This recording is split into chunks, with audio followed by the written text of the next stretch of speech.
అందరికీ నమస్కారం. మంచులింగంగా మహాదేవుడు. భారతదేశంలోని అత్యంత పవిత్రమైన పుణ్యక్షేత్రాలలో అమర్నాథ్ ఒకటి. అవనిపై అద్భుత ప్రదేశంగా చెప్తారు. ఈ గుహలో ఏర్పడే మంచులింగాన్ని దర్శించేందుకు ప్రతి సంవత్సరం అమర్నాథ్ యాత్ర చేస్తారు. అమర్నాథ్ గుహ మందిరం అనంతనాగ్ జిల్లాలో సముద్ర మట్టానికి 3888 మీటర్ల ఎత్తులో జమ్మూ కాశ్మీర్లో హిమాలయాల్లో లోతుగా ఉంది.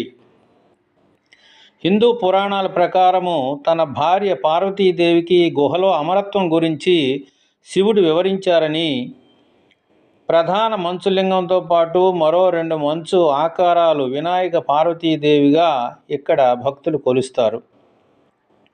శివుడు పార్వతీదేవికి జీవితం శాశ్వతం రహస్యాన్ని చెప్పడానికి వెళ్ళేటప్పుడు తన పరివారాన్ని అంతా వివిధ ప్రదేశాల్లో విడిచిపెట్టినప్పటికీ ఆ గుహలో మాత్రం 2 పావురాలు విన్నాయని అంటారు. శివుడు పంచభూతాలను విడిచిపెట్టిన ప్రదేశము పంచతరణిగా కూడా పిలుస్తారు. చారిత్రక నేపథ్యం చూస్తే క్రీస్తు పూర్వం 300 సంవత్సరాల్లో ఆర్యరాజు ఈ మంచులింగాన్ని పూజించాడని, కాశ్మీర్ రాజుల చరిత్ర రాజతరంగిణిలో ఈ క్షేత్రం గురించి ప్రస్తావించబడింది.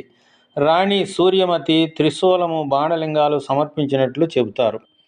పురాణ కథనాల ప్రకారం భృగు మహర్షి అమర్నాథ్ను మొట్టమొదట కనుగొన్నారని, మొట్టమొదటి శివదర్శనం ఆయనే చేసుకున్నారని కూడా చెప్పబడింది. ఇక అమర్నాథ్ యాత్ర విశేషాలు చూస్తే 2026లో జూలై 3 నుండి ఆగస్టు 9 వరకు అమర్నాథ్ యాత్ర కాశ్మీర్ హిమాలయాల్లో జరగనుంది. ఏప్రిల్ 14 నుంచి రిజిస్ట్రేషన్లు ఉంటాయని చెబుతున్నారు. అమర్నాథ్ చేరుకోవడానికి 2 మార్గాలు ఉన్నాయి.